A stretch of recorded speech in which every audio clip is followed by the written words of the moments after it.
Well, happy Wednesday, and welcome to Quick Bite History Live, where we do our best to have a little fun with history. We are very happy to be here on this Wednesday evening, the day after a very tense and consequential election here in the States. You can catch us live normally each Wednesday and sometimes on Sundays at 7:30 p.m. Eastern and 4:30 Pacific time. We have a very special show for you tonight with 3 shows in one.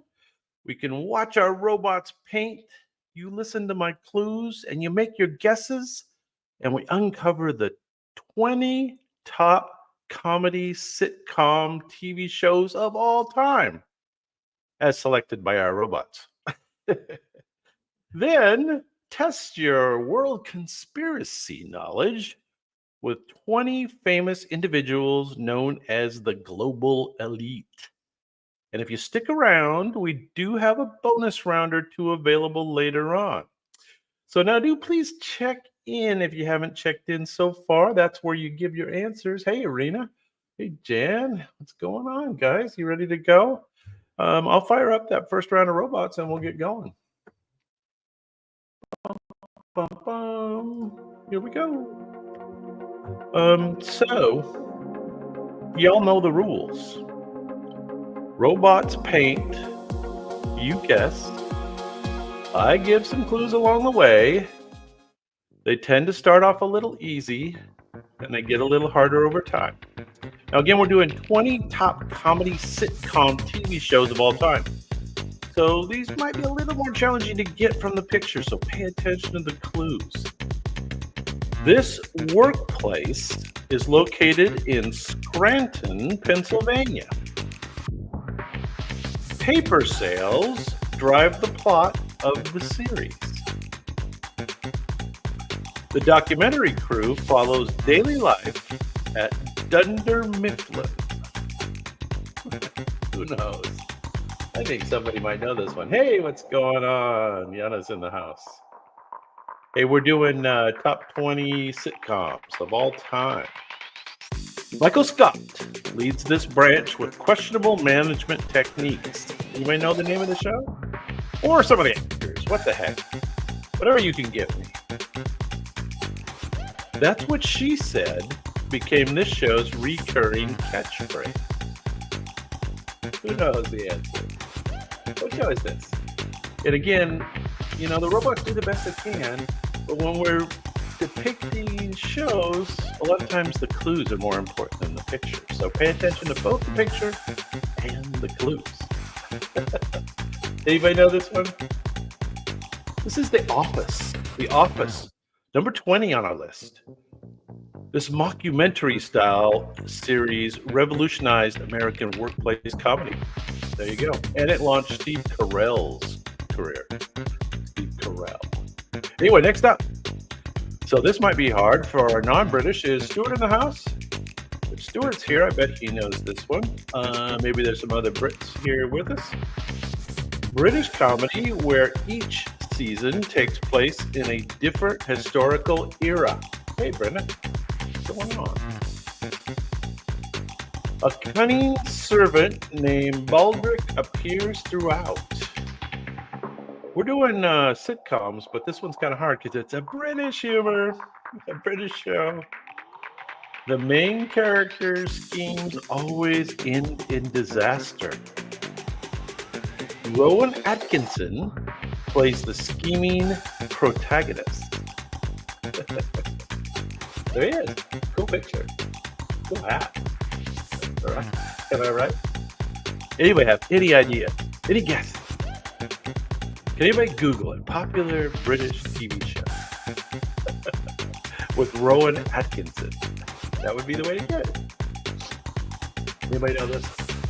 I got it. This is number 19 on our list of top sitcoms. The British this is called Black Adder. Black Adder. The British series cleverly satirizes different periods of English history while featuring some of the UK's most talented comedic actors. I bet you know this one. Number 18, the show takes place in Indiana. A miniature horse named Little Sebastian is beloved by the town. The main character is obsessed with waffles and organization. Two critical things. Leslie Knope works tirelessly to improve her small town. I guess that's the main character's name. Anybody know? Very popular sitcom. More recent. Not as old as some of these. This is definitely on satellite cable, sure. Streaming. Anybody know? Treat yourself became a popular phrase from this series. Anybody know? Going once, going twice. This is Parks and Recreation. Remember that now? Parks and Recreation. Anybody seen that? The show helped launch the careers of several cast members, including Chris Pratt and Aubrey Plaza. That's right, Aubrey Plaza's in it. She's cookie.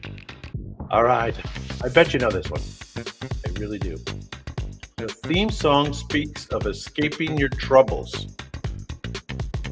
A former baseball player owns this establishment.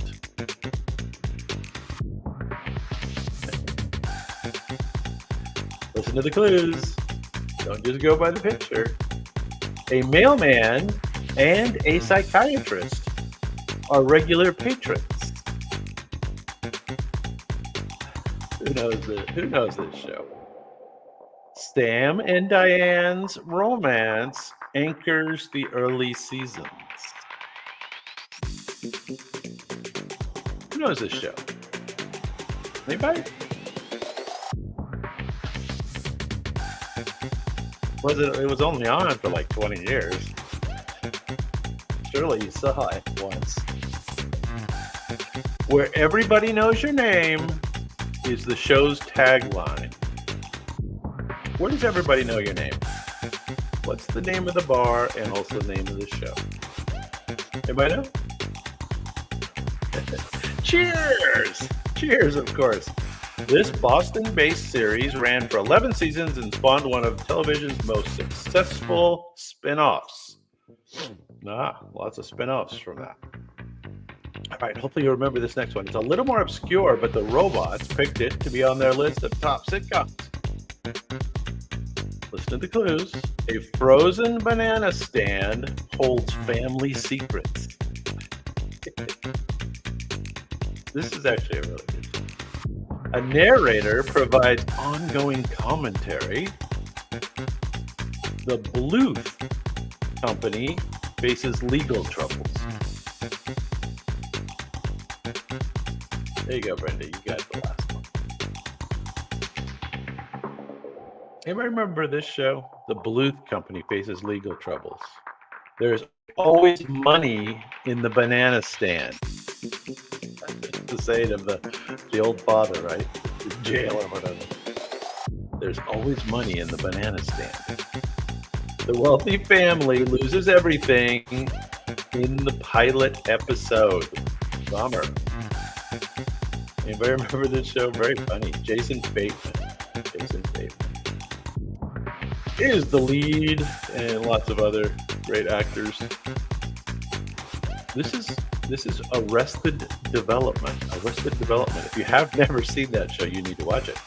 This critically acclaimed series pioneered the complex callback comedy style that influenced many later shows.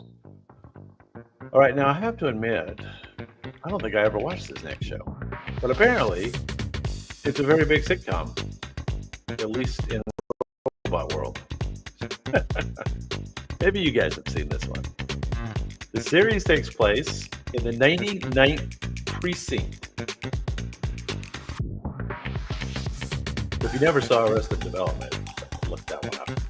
That is a funny series. Funny series. Halloween heists are annual traditions.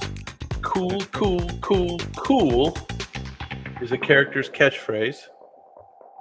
Sounds like me. Captain Holt leads with deadpan precision. Jake Peralta is the talented but immature detective. Well, I guess that's this guy. This guy is this Jake Peralta guy. Anybody know the name of this series? I don't know where the robots got this one, but it's on their top 20. Well, there you go. Must be good. This is something called the Brooklyn Nine-Nine. Brooklyn Nine-Nine. Something with police. This ensemble comedy successfully balanced police procedural elements with workplace humor. I bet you know this one. I do bet you do. The show was filmed in front of a live audience.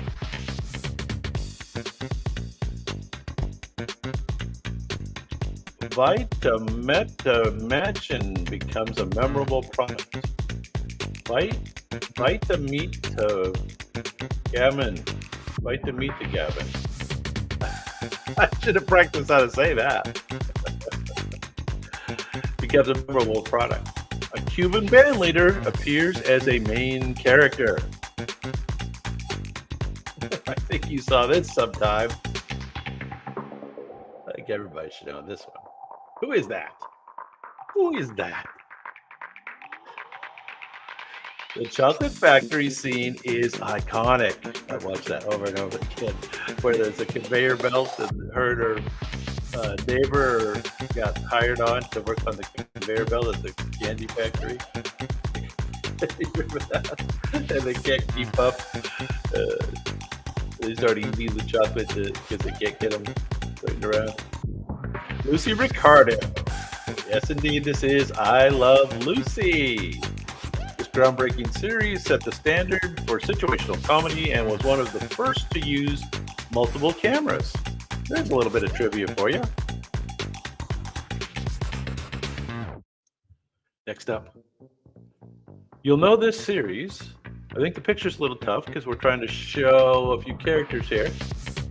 The show is set on the Upper West Side, which of course means New York. A comedian plays himself. There you go. There's a clue. No hugging, no learning is the show's motto. No hugging, no learning.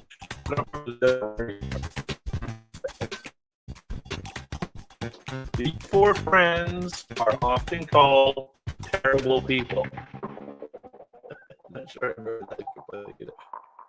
Upper West Side. Comedian plays himself. The show is about nothing. And it became its description. A show about nothing. There you go, Brenda. Good job.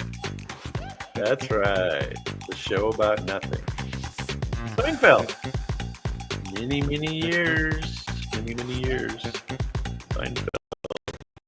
The series revolutionized television comedy with its intricate plotting and cynical worldview. Yes, it was quite cynical. There it is. Seinfeld, of course. All right, Stuart in the house. We have another Brit. We have our last British show of the evening. Another British series set in Torquay. Manuel from Barcelona works as a waiter. So you could quickly Google British humor, British comedy, Manuel from Barcelona. Only 12 episodes were ever made. Why did the robots pick it as their favorite? I don't know. Basil is constantly trying to improve social status. I guess that's a character, Basil. Don't ask me. It's the robots. We gotta trust them. Gotta trust the process. Trust the process. Not Kevin Kline, but it's the British guy that was in the comedy troupe from Britain. Monty Python, Holy Grail. That guy. Don't Mention the War is a famous episode. This is called Faulty Towers, actually, which I had never heard of, but the robots seem to like it. This British comedy proved that quality over quantity can create a lasting impact in television history. Huh. Learn something every day on Quick Bite History Live.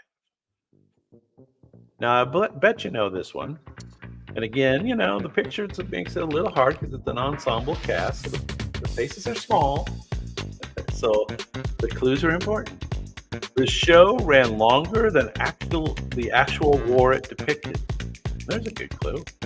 The theme song is called Suicide is Painless. I think that gives it away, doesn't it? Hawkeye Pierce is the chief surgeon. Who knows this show? I would think you know this show. This was on reruns for 100 years. I guess it hasn't been 100 years yet, but close. The 4077th unit saves lives near the front lines. 4077. It's set during the Korean War. Excuse me, I almost messed up there. Yes, you guys all know this one. MASH. This series successfully balanced comedy with serious commentary on war, becoming one of television's most watched finales. That's right, the final show was some big event. I don't know if I watched the final show, but I watched a lot of them, for sure. This was a popular show. The show started with a runaway bride moving in with an old friend. A coffee shop called Central Park is their regular hangout. Anybody remember most clues? Smelly Cat becomes a recurring song. That's right, the blonde sings at the coffee shop. Her song is Smelly Cat.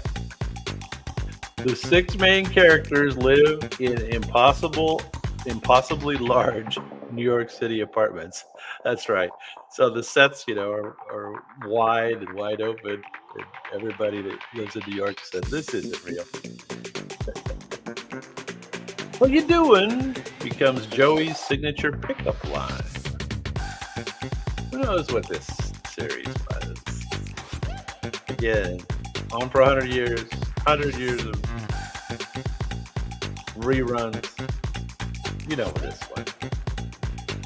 This is Friends. Friends, of course. The cultural phenomenon defined 90s sitcoms and continues to influence pop culture through multiple generations. Friends. Well, I think you'll know this one. This show started as shorts on the Tracy Ullman Show. A saxophone-playing daughter is the family genius. The town's location is intentionally ambiguous. I think you know this one. Dough becomes a catchphrase added to the dictionary.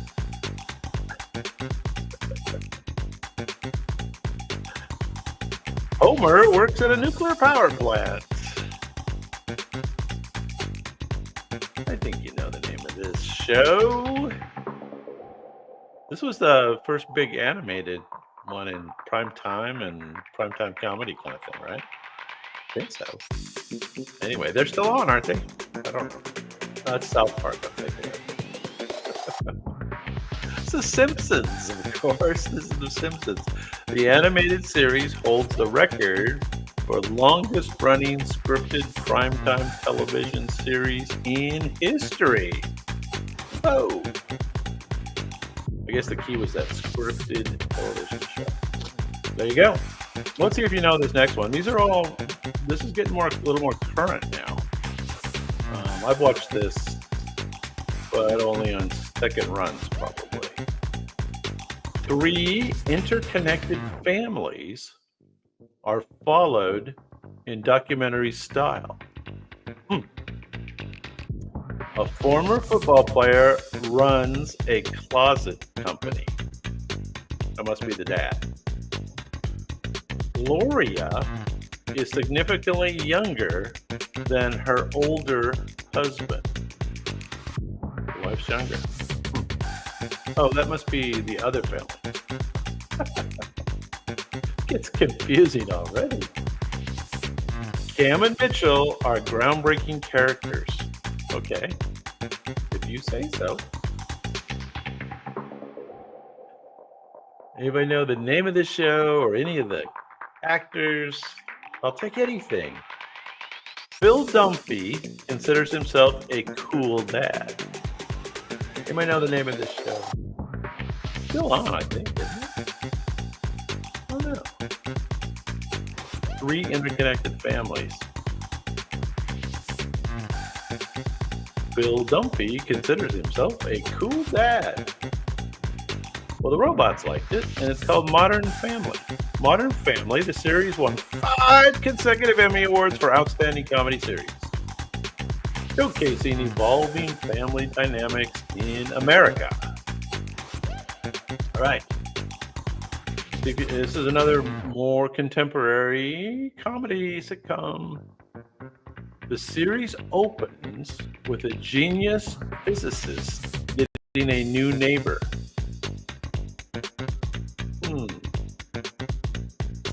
Some people will know this one. Soft Kitty becomes a recurring comfort song.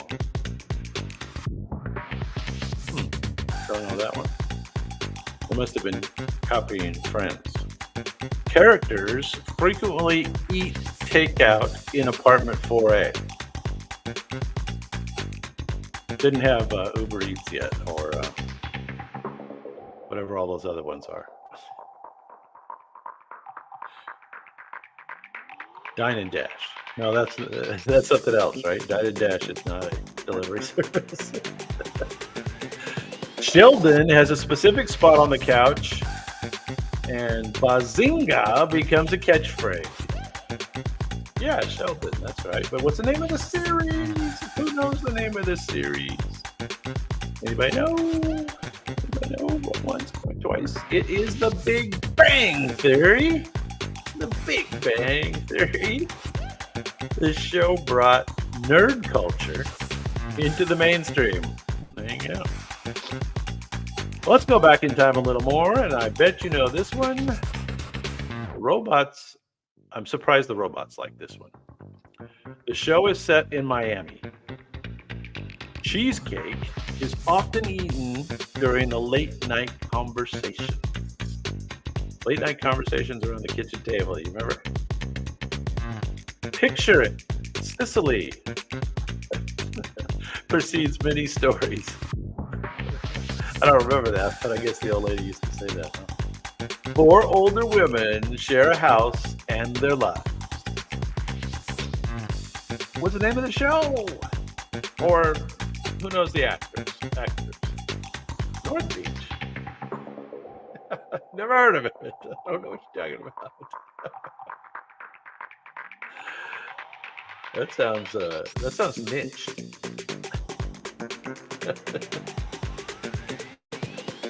This is the Golden Girls. Golden Girls. The groundbreaking series proved that stories about older women would captivate audiences of all ages. Anybody remember any of the actresses? Betty White? Rue McClanahan.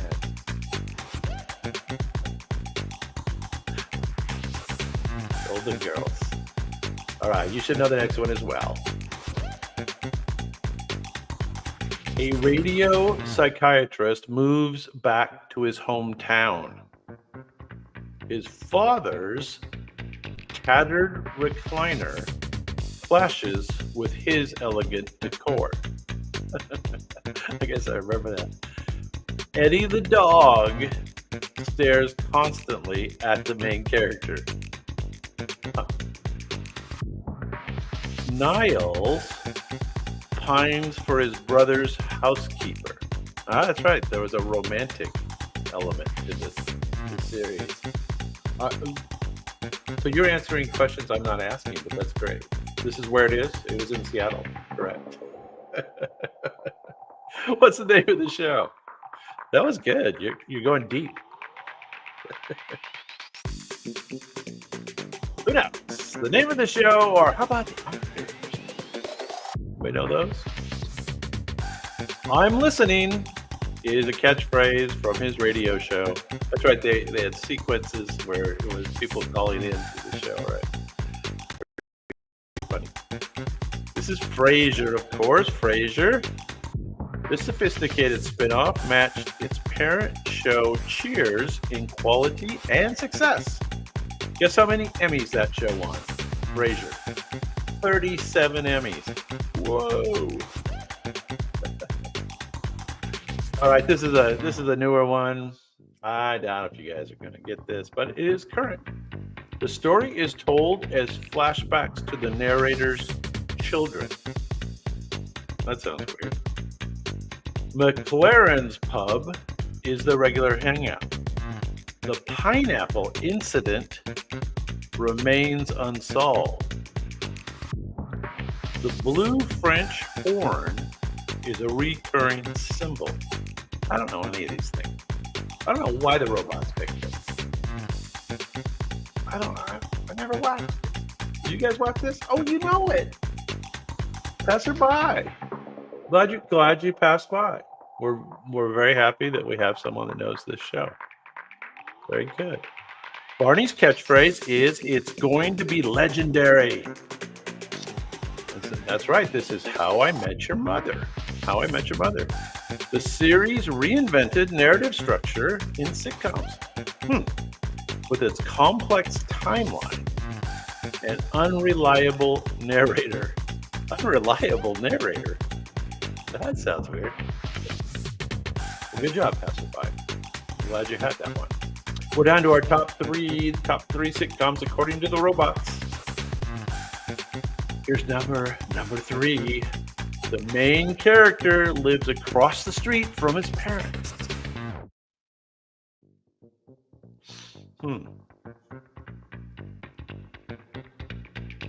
Sounds less than convenient. His wife constantly battles with his mother. Yes, that is basically what the show is about. His brother is a police officer jealous of Raymond's success. There you go, Passerby. Passerby, I like your logo there, Passerby, your avatar. Sports writing is the protagonist's career. Family dinners are a constant source of conflict. That's right. And you got it. Everybody loves Raymond. I'm not sure everybody does, but most people love, that's a better name. Most people love Raymond. This family sitcom found humor in relatable family dynamics and generational conflicts. Everybody loves Raymond. There you go. You guys all got that one. All right, we're down to the top two. Jan, I think you'll know this one. Come on, Jan, get it. The creator of the Seinfeld plays himself. Most dialogue is improvised. Social faux pas drive the plot.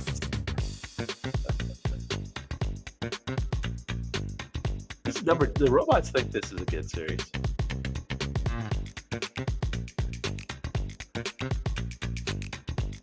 The theme music is instantly recognizable.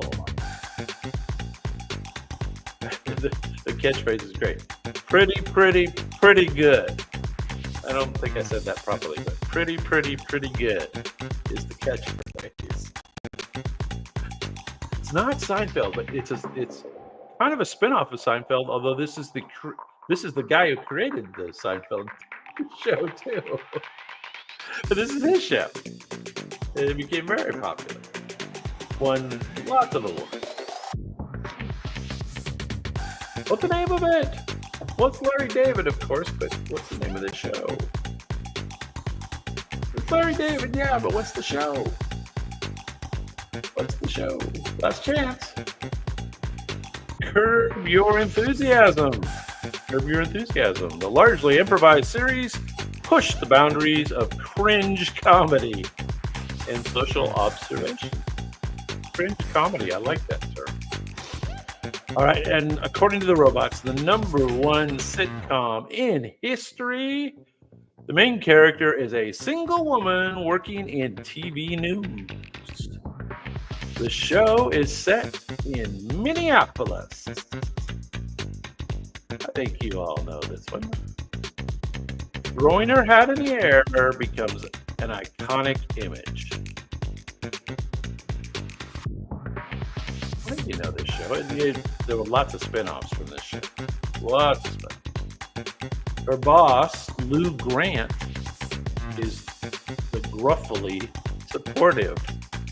I like that wording. The theme song includes You're Gonna Make It After All. You're gonna make it after all. I didn't sing it well. Oh, wow. There you go. Yeah, it's got it. Lots of spin-offs, huh? Who are some of the actors? Anybody remember any of the actors? This pioneering series changed television's portrayal of working women and influenced generations of sitcoms. There you go. Well, gratefully, that comes to an end. I'm not sure about the robot selection in some of those cases, right? Seemed like kind of iffy. But let the robots decide. So there you go. All right, well, we have another round coming up. Let me oil the robots, put some paint in, fire up these guys, get the next one going. Here we go. This is going to be interesting. This is 20 individuals who have been associated with the global elite, if you will. The global elite. There you go. Okay, you know the rules. Robots paint, you guess. I give clues. Excuse me. Well, this guy founded an organization meeting yearly in the Swiss Alps. He is the author of a little book called The Fourth Industrial Revolution. Hey, what's up? This is the global elite.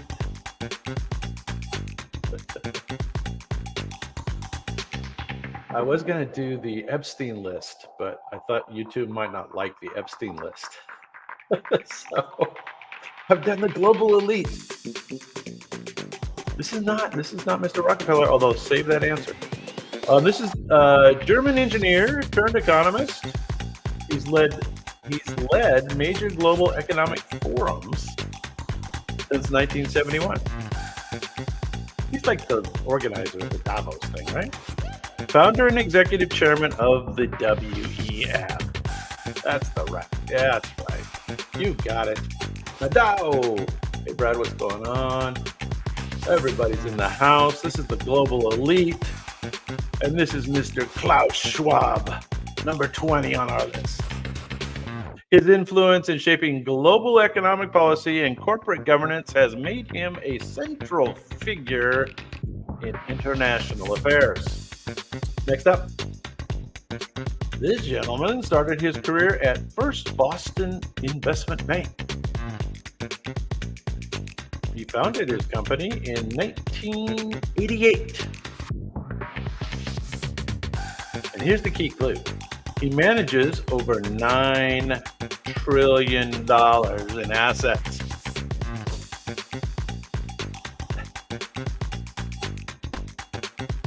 Anybody know? Known for advocating stakeholder capitalism, he is indeed the CEO of BlackRock, world's largest asset management firm. Nadao has it. You know his first name by chance? I like his last name. He has an appropriate last name.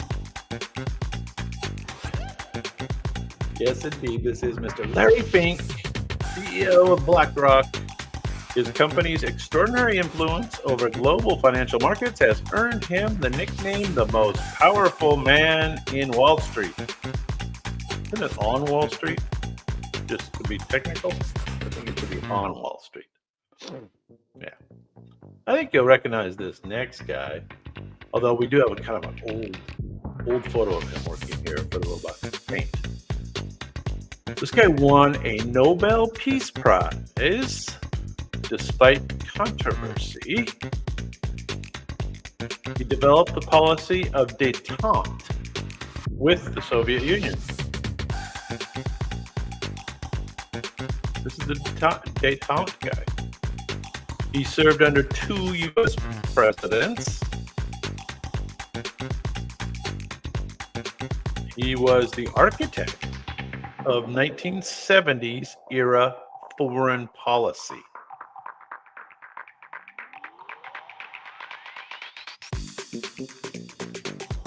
Save that David Rockefeller.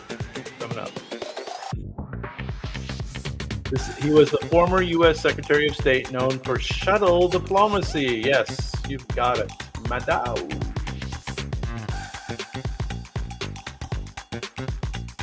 Or is that Madou? Madao? Madou. Also known for Laos bombing. Yes. A little controversial with the whole Vietnam stuff, for sure. That's why these guys are kind of on the conspiracy global elite list. Henry Kissinger is the correct answer. His diplomatic strategies and controversial decisions continue to influence international relations decades later. I think he just passed away, didn't he? I think so. Just recently.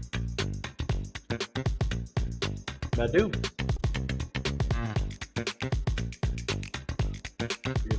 If you will, I Madou. I think you know this one from the picture. Former synchronized swimming champion. Oh, little known fact. Learn something every day on quickbite History Live. First female prime minister of G7. Led International Monetary Fund. French lawyer turned global financial leader.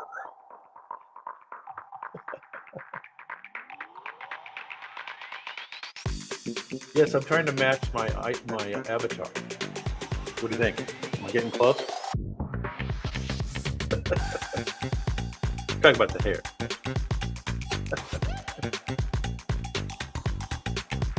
Anybody know? French lawyer turned global financial leader. We talked about that. Current president of the European Central Bank. He looks like a Francois. Her leadership. This is Christine Lagarde.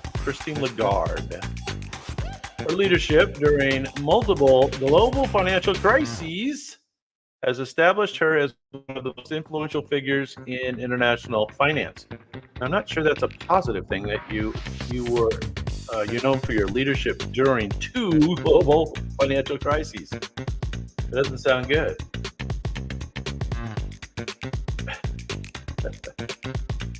Has she got the earrings that you can hear in?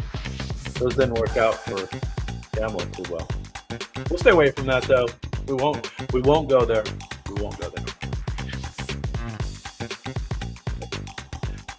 This is the grandson of America's first billionaire. He served in the U.S. military intelligence during World War II. Did you know that? Chase Manhattan Bank's longest serving chairman. He founded the Trilateral Commission, whatever that is. Right? No. This is the answer you had earlier, you guys. Patriarch of one of America's most powerful families.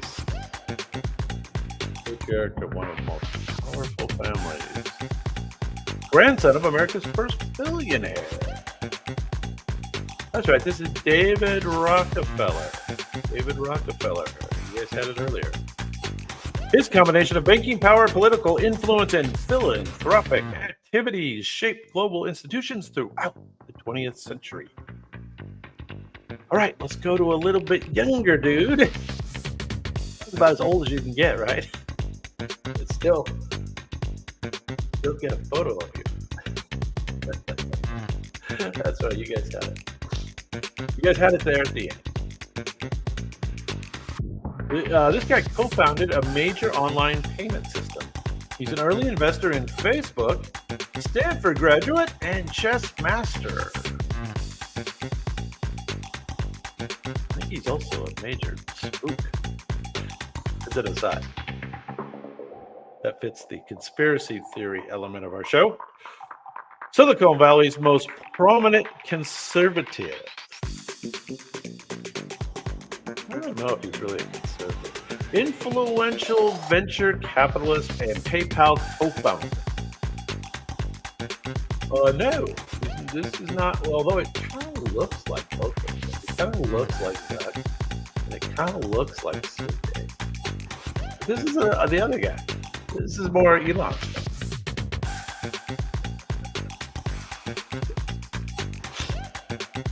This guy's more involved with the global elite. This is Peter Thiel.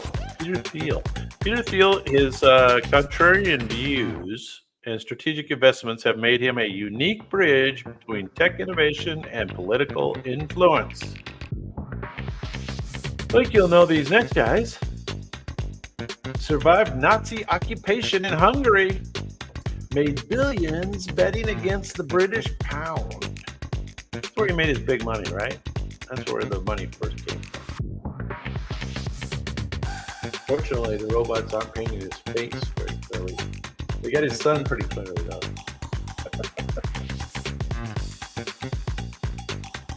He founded Open Society Foundations. Yeah, those sound like the bad things. He's a major donor to progressive causes worldwide. He's known as the man who broke the Bank of England. Well, that wasn't very nice. All right, Dave. All right. You remember what's the first name of the son? Does anybody know the first name of the son? It's George Soros is the father. George Soros. He's a baddie. At least I think so. It's in my humble opinion. His son's name is, anybody remember? Alex. He married Hillary's assistant when she divorced the Wiener guy. She divorced the Wiener guy and married Alex.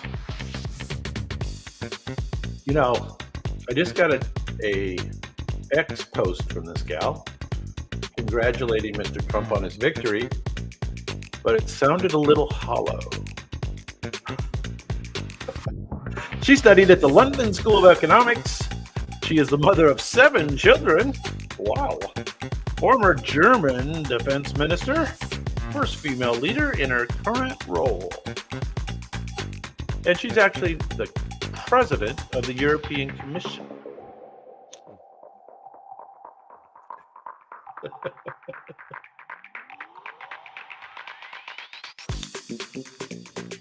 Who knows who this is? He's definitely a global elite. He's got a cool name, too. Cool name. President of the European Commission. Thatcher's long gone.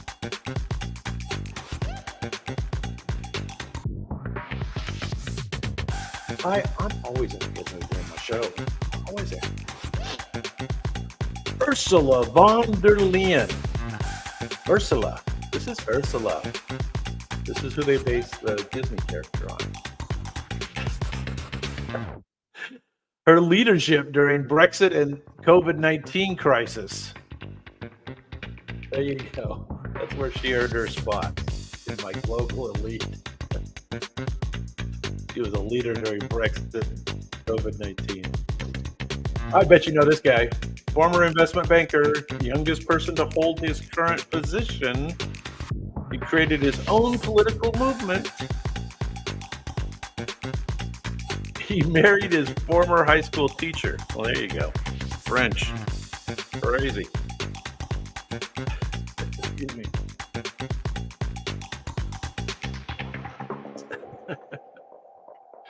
He married his former high school teacher. Wow. He is indeed the president of France since 2017. Yes, this is Emmanuel Croissant. Or Macron. Yes. One of those French treats.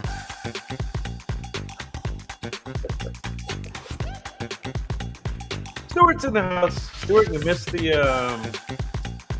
British comedies that we had on earlier, so you might have to watch the replay.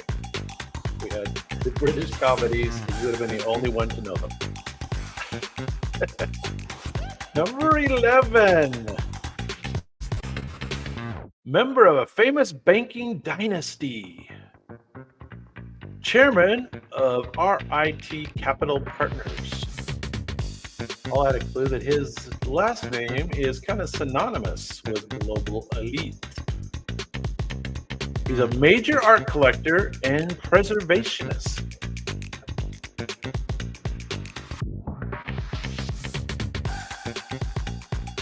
This is not Mr. Trump.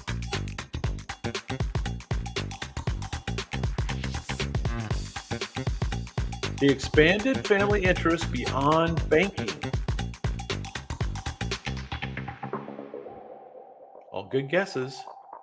He is the fourth Baron of the Rothschild banking family. The fourth Baron. Anybody remember his first name, though? This is a Mr. Rothschild. I think he's still alive. Although he barely looks alive. This is Mr. Rothschild. This is Jacob Rothschild. Jacob Rothschild.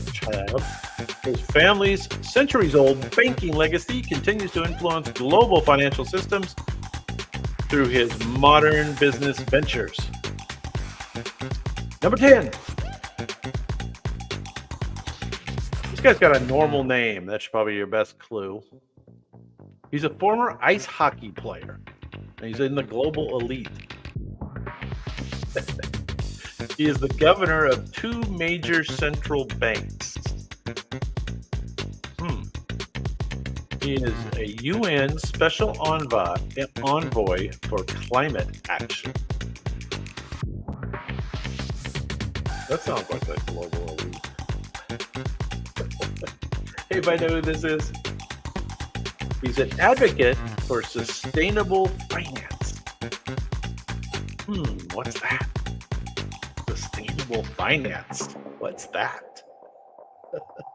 He led the Bank of England during Brexit.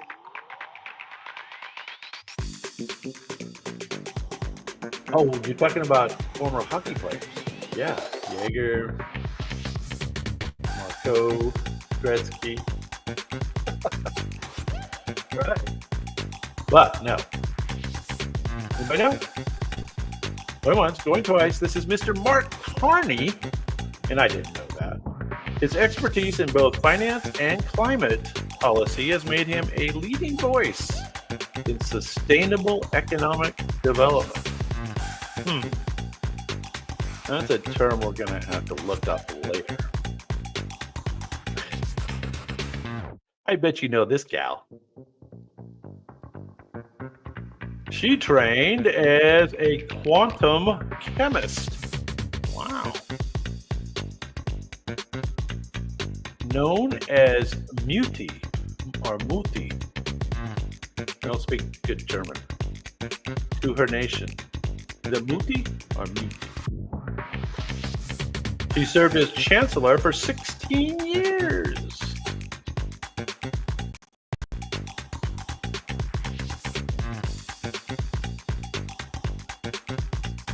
She led Europe's largest economy. Yeah, you've got it.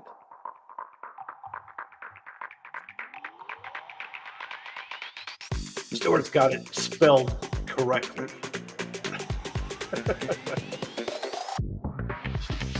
She's the first female chancellor of Germany, in case you didn't know that. This is Miss Angela Merkel. Her pragmatic leadership style and crisis management skills shaped European politics for nearly 2 decades. My robot is flattering, yes. Not usually, right? That painting style is not super flattering. You'll know this guy. He dropped out of Harvard. He co-founded a software company in 1975.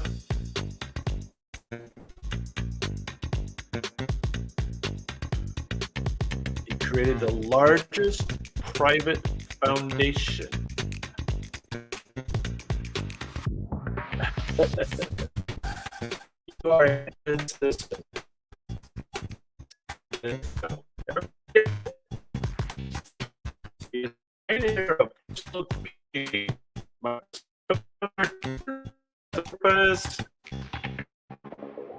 There's his nose. I don't think they're very flattering on this one, are they? Everyone's got it. Everybody's got it. Mr. Bill Gates. His transition from tech entrepreneur to global health advocate has redefined modern philanthropy. Yes, the father of the vaccine. There he is. The global elitist. Now we're going to get into some names. I didn't know these guys, but they're all Euros. So you Euro guys, they know these. Nickname Super Mario. I like that. This is Super Mario. Super Mario. Former Goldman Sachs executive. Whatever it takes. Speech saved the euro. I guess he did a speech called Whatever It Takes, and that saved the euro. Okay. Led the European Central Bank.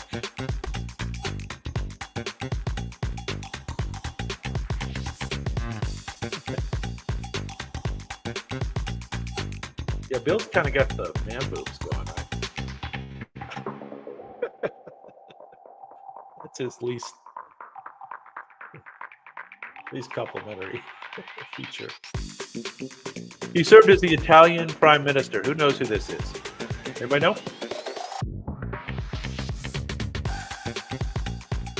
Super Mario.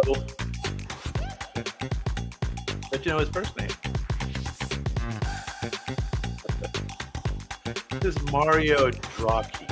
Draghi. D-R-A-G-H-I. Draghi. His decisive actions during the Eurozone crisis demonstrated the power of central banking leadership. You'll probably know this next guy. This is number 6 in our countdown. We've gone down from 20. We're down to 6. He was a naval officer in his youth. He was an advocate, or is an advocate, for organic farming.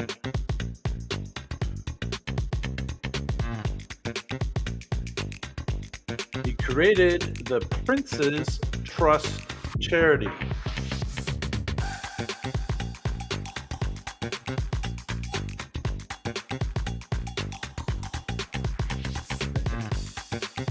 Longest serving heir apparent in British history. He was the longest one waiting in the wings. They didn't kill whoever he needed to kill to get the crown. Good, what a good guy. He is the current monarch of the United Kingdom. There you go, you guys got it. I don't know about the painting though. Something about that mouth doesn't seem quite right. Oh well, the robots are limited by their style ability. That's right. This is King Charles III. His environmental advocacy and social initiatives have redefined the modern role of British monarchy. We're down to number 5. And this guy has passed fairly recently. He is a former German nobleman. He's World Wildlife Fund co-founder. He is a Dutch royal family member. So he had a few dollars, or whatever they have in Dutch land. Netherlands, I guess it is. He's a World War II resistance fighter. Anybody recognize this global elitist? This guy is the founder of the Bilderberg Group. And that's how he earned his spot at number 5 on the global elitist list. He is the founder of the Bilderberg Group.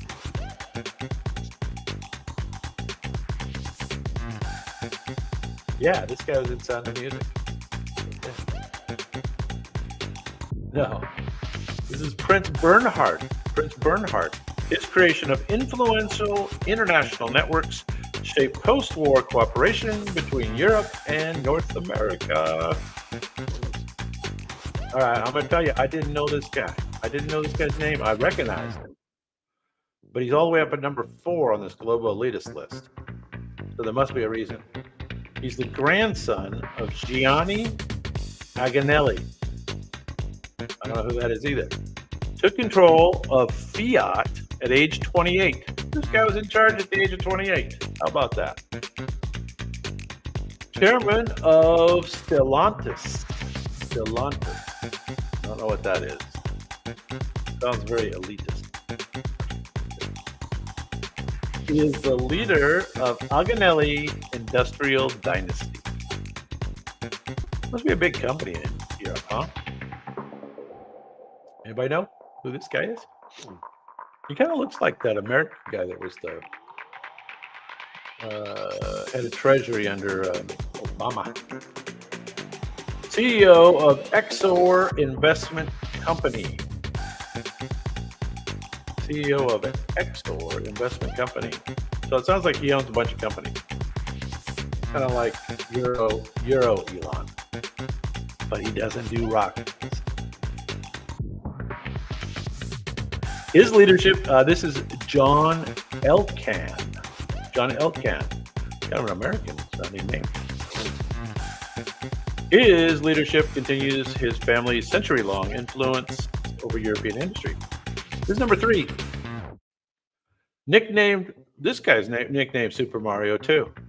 How can you have 2 guys on the global elitist list named Super Mario? I'm thinking maybe ChatGPT made a mistake. So this might be Super Mario. Former EU competition commissioner. Economics professor turned politician. He led Italy through a financial crisis. He was appointed prime minister without an election. That sounds familiar. He's pretty high up on the global elitist list. There must be a reason. So this is our Super Mario 2, number 2.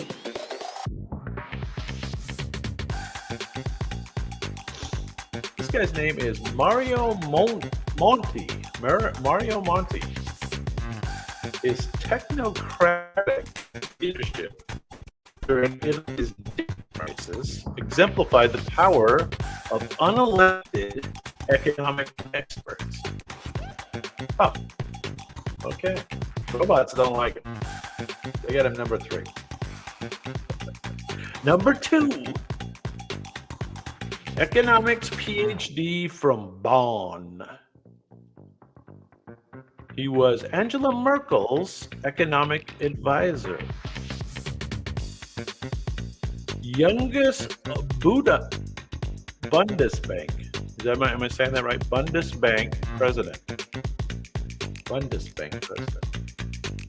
Known for monetary conservatism. He led Germany's central bank. So that must be where he got his global elitist position. He must be pretty high up in like WEF. I would say he's probably pretty high up in the World Economic Forum. And that's how the robots got him at number 2.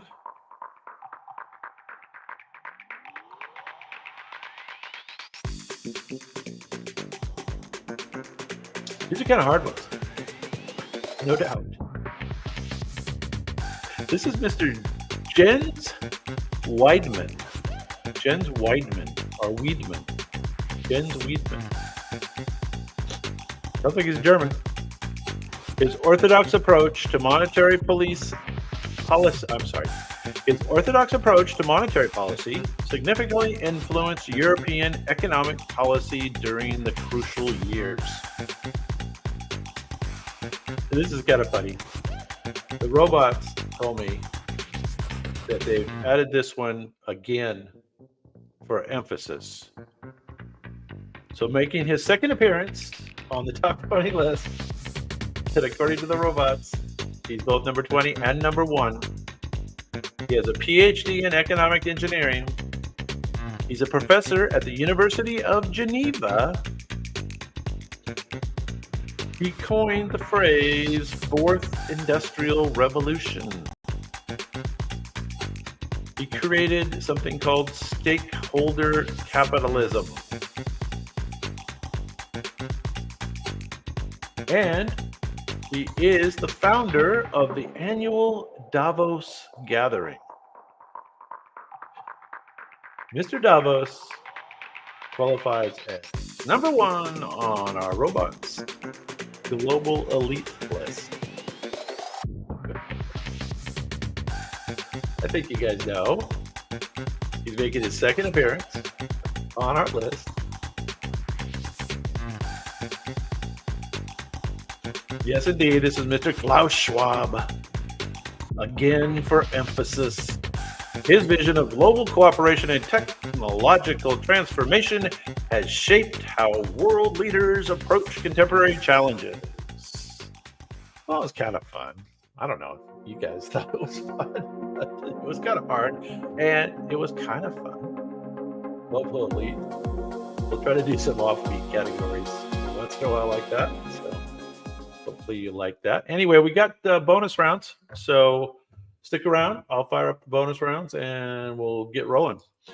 We're going to do influential authors, and we're going to do something else too, but they're only 10 items, so they move pretty quick. They're almost like lightning rounds. And again, this first bonus round is influential authors around the world. So here you go. This is an influential author. This author was born in Stratford upon Avon, 1574 or 1564. I guess I'm supposed to know what that is. Stratford upon Avon. He wrote 154 sonnets. His plays are categorized into tragedies, comedies, and history. Stuart's got it. His work has been translated into every major living language. He is known for writing to be or not to be. That is indeed the question. Simon. Von Trapp, good guess. Oh, that's from before. Yes, this is William Shakespeare. What's he famous? What's his most famous work? Anybody? What the robots think is his most famous work? Do I know? Hamlet. William Shakespeare. Number 2. This author was born with a different name in 1835. A lot of these authors use pen names, right? He grew up along the Mississippi River. He worked as a riverboat pilot before turning to writing. Huh. You didn't know that? That's kind of a nice piece of trivia. His pen name means 2 fathoms deep. Huh. Yeah, you got it. Anybody remember his given name? What is Mark Twain's given name? Anybody know? He wrote about a boy and a runaway slave traveling down the Mississippi. And his given name was Samuel Clemens. Samuel Clemens. And what's his most famous work? Anybody know his most famous work?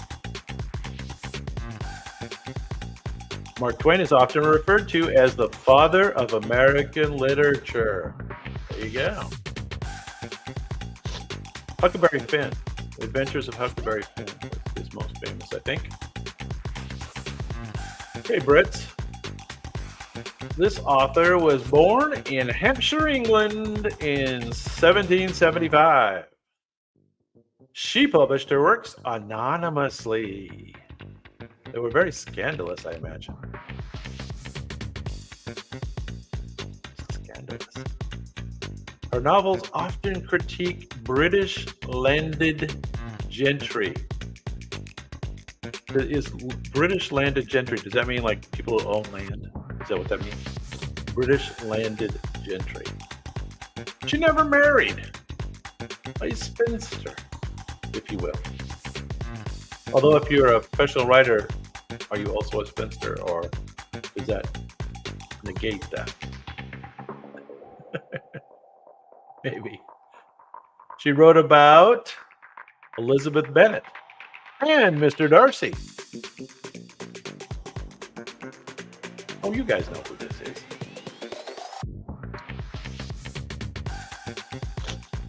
Pride and Prejudice, ring a bell? Pride and Prejudice? Jane Austen. Jane Austen's keen social commentary and masterful use of irony make her novels timeless. Let's stay in London. This author was born in Portsmouth. Help me. Portsmouth or Portsmouth? England in 1812. He worked in a factory as a child due to his father's imprisonment for debt. Ooh. So a lot of his stuff was autobiographical. Interesting. He used the pen name Boz early in his career. His works often address social issues and poverty.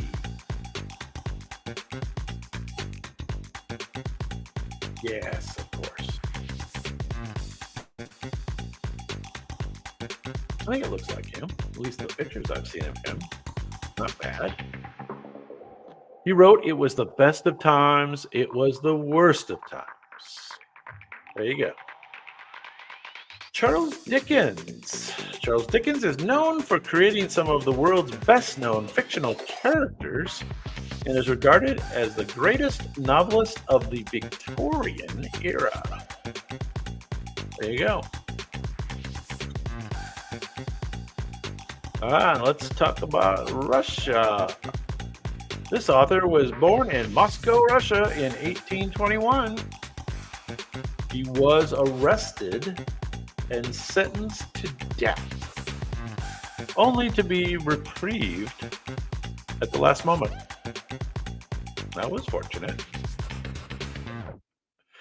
He suffered from epilepsy throughout his life. Oh, we have a time traveler. Cool. Nice. Do we call you Pound or Zara?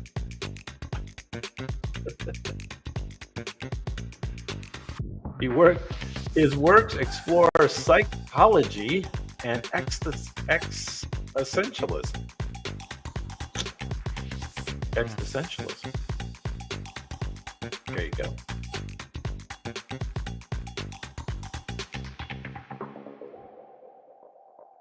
Who knows this one? Yeah. You've got it. Fyodor Dostoevsky. Dostoevsky. Yes, hard to say. Those Russian names. Fyodor. Speaking of Russians, this author was born into a noble family in Russia in 1828. He served in the Crimean War. How about that? He experienced a spiritual crisis and embraced Christian anarchism. I didn't know that was a thing. Christian anarchism. Cool.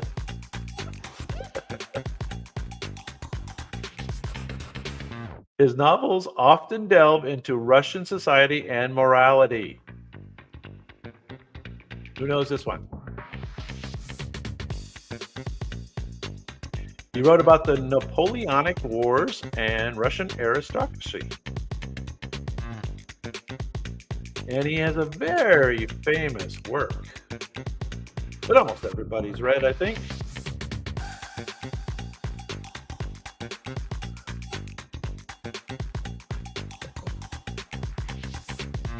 His first name is Leo.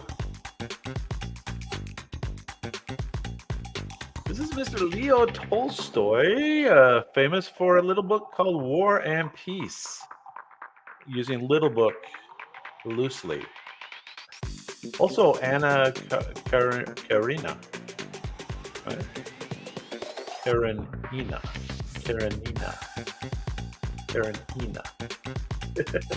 There, I said it right there. All right, you should know this guy. This author was born Eric Arthur Blair in India. He fought in the Spanish Civil War. He was critical of totalitarianism and social injustice. Who knows who this is? He coined the terms Big Brother and thought crime. Hate those thought crimes. Those will get you. You guys are having some trouble with that over there in jolly old England, aren't you? Not to rub it in or anything. That's right. You guys should be very familiar with Mr. George Orwell. Most famous work, 1984. What's another one? Anybody know another George Orwell? George Orwell. Animal Farm is the other one. Animal Farm. Okay. We are British heavy tonight on the authors. This author was born in Yate in 1965. A young lass. Oh, that's Scottish. Sorry. Close. She faced numerous rejections before her first book was published. Her books have sparked a major film series and a cultural phenomenon. She wrote about a boy wizard who attends Hogwarts School of Witchcraft and Wizardry. I think we might be able to figure out who this is. Yes, Stuart. That was pretty easy, though. Gotta admit, a little too easy. J.K. Rowling's Harry Potter series has sold over 500 million copies worldwide. It's been translated into 80 languages. How many Harry Potters are there? Lots. I've seen some of the movies. Gotta tell you, I never read them. I do books on tape, like lots of books on tape, but never did Harry Potter. I don't do that much fiction. Although I do fiction. I shouldn't say that. I do fiction. Most of it's apocalyptic. I like the apocalyptic fiction. Who's this? This author was born in Arcata, Colombia, 1927. He started his career as a journalist. He is known for popularizing magical realism. I don't know what that is exactly, but this is the guy. He won the Nobel Prize in Literature in 1982. Anybody know who this is? He has a famous work called 100 Years of Solitude.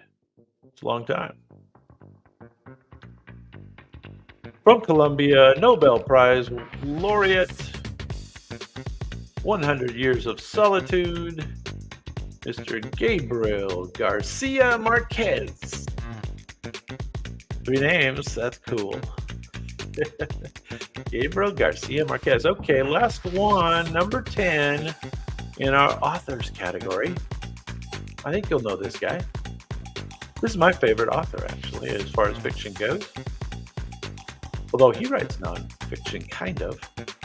This author was born in Oak Park, Illinois in 1899. He served as an ambulance driver in World War I.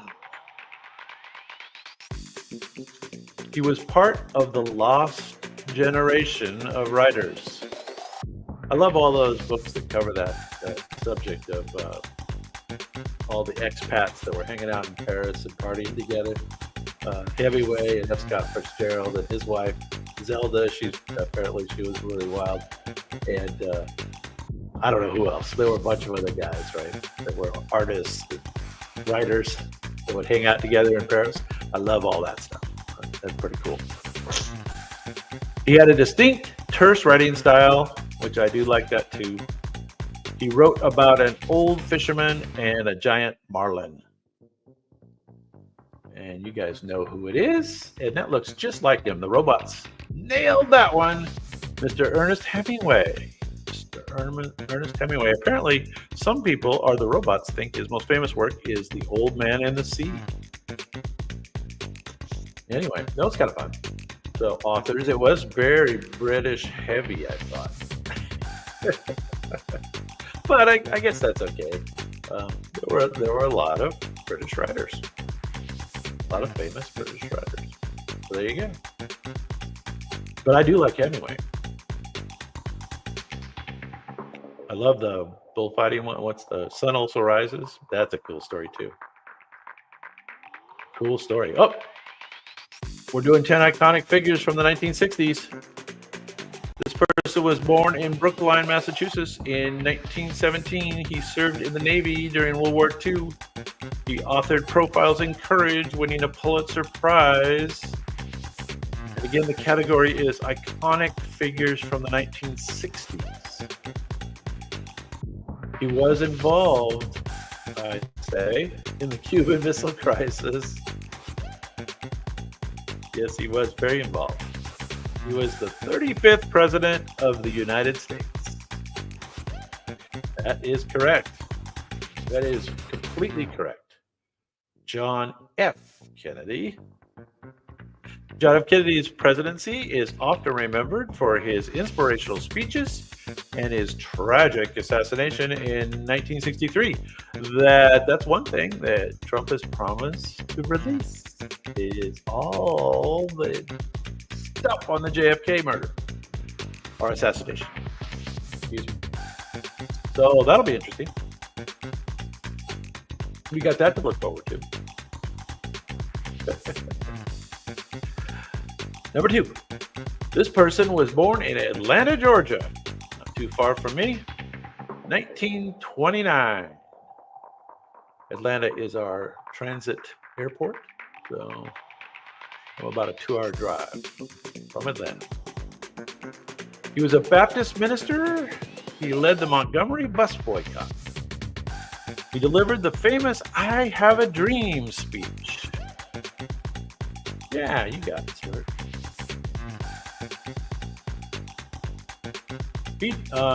What else is here? He was a key figure in the American Civil Rights Movement. Yes, he was. And yes, you've got it correct. This is Mr. Martin Luther King Jr. He was awarded the Nobel Peace Prize in 1964 and does remain a symbol of nonviolent protest. And I think he last appeared on our show on the he figures in free speech, right? He was on the free speech list, which I like. Can't beat that. There he is, Martin Luther King Jr. These are famous people from the 60s, basically. Iconic figures from the 1960s is our category. So they're kind of random. This person was born as Norma Jean Mortison in 1926, which seems like a long time ago. That's 100 years ago, 98 years ago. Wow. She started a career as a model. She starred in movies like Some Like It Hot and Gentlemen Prefer Blondes. Right you are, Stuart. Right you are. She was married to Joe DiMaggio and Arthur Miller. All that's pretty interesting. Different guys she was married to and all that. Pretty interesting. I do have a long-form video on her death, which YouTube downrates or whatever you call it. Shadow bans. They won't let anybody see that. It's strange. I think it's because she died from a possible drug overdose, so YouTube's pretty sensitive about that. Anyway, Marilyn Monroe was the correct answer, yes. Anyway, next up, icons of the 60s. Speaking of England, this group was formed in Liverpool, England in 1960. They initially played in clubs in Hamburg, Germany. That's right, I remember some of the story of this. They used to play in those basement clubs in Hamburg.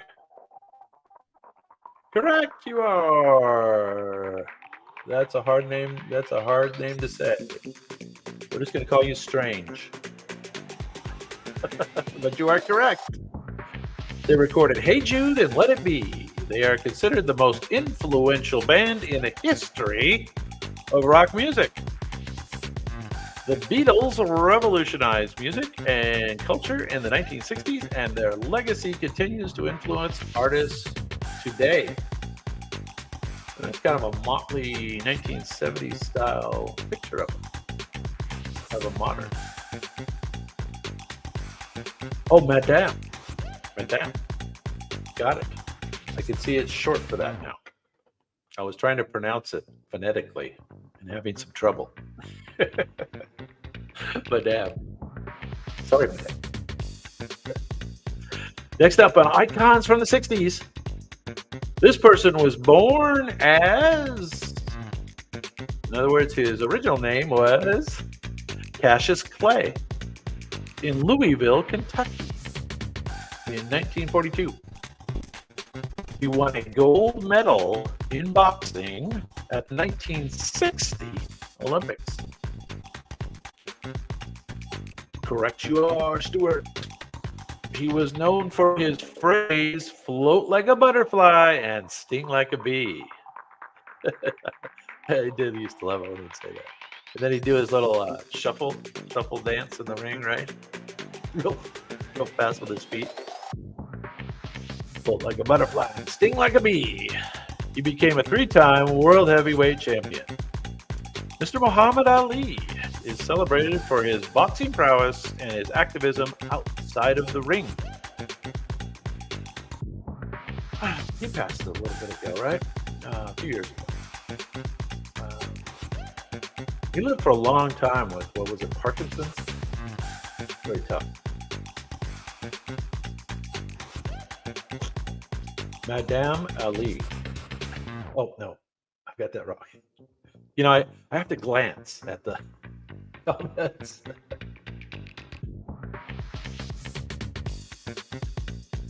Anyway, number 6. This person was born Robert Zimmerman in 1941. He moved to New York City in 1961 to join the folk music scene. He famously went electric at the Newport Folk Festival in 1965. His songs include Blowin' in the Wind and Like a Rolling Stone. I think you know who it is now. Yeah, Stuart's got it. Stuart's got it. He won the Nobel Prize in Literature in 2016. So there you go. Guess they liked his lyrics. Nobel Prize winning Mr. Bob Dylan. Bob Dylan's music and lyrics have had a profound impact on popular music and culture. Bob Dylan. But again, we're doing famous icons from the 1960s. And we're on to number 7. This person was born in Wapakoneta, Ohio.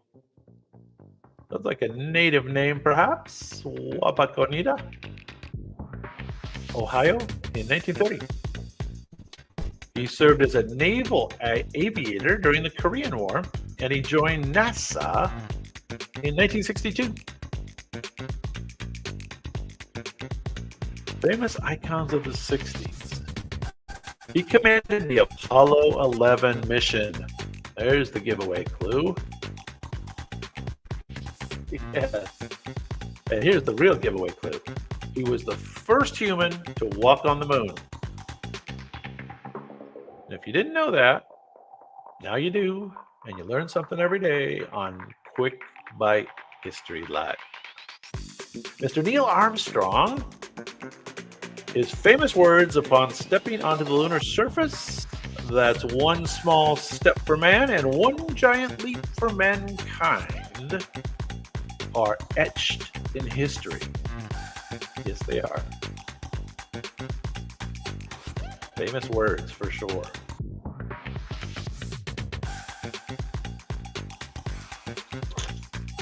That almost brings up Elon again.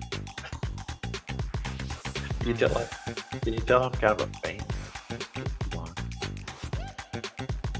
Okay, this guy is from the 60s as well. He was born in Rosario, Argentina. He studied medicine at the University of Buenos Aires. He traveled through South America on a motorcycle. Well, that's cool. Cool dude. He became a prominent figure in the Cuban Revolution. Anybody remember who this is? His image has become a symbol of rebellion and revolution. That is so true and so interesting, isn't it? His image has become a symbol of rebellion and revolution. Anybody know? Going once, going twice. Sold. Mr. Che Guevara. Che Guevara. Unfortunately, he was executed in Bolivia in 1967 and remains a controversial figure. But he is, his image is a symbol of revolution for sure. I think you know this next one. This person was born Andrew Warhola in Pittsburgh, Pennsylvania. He started his career as a commercial illustrator. He used silkscreen printing to create his most famous art. He famously depicted Campbell's soup cans and Marilyn Monroe. I see somebody guessing Pamela Anderson. Is that Pamela Anderson with the no makeup? The natural, which is very cool. I mean, I'm all for it. Awesome. Yeah. Actually, yeah, Che Guevara wasn't Cuban, right? But he was kind of well known for the Cuban thing.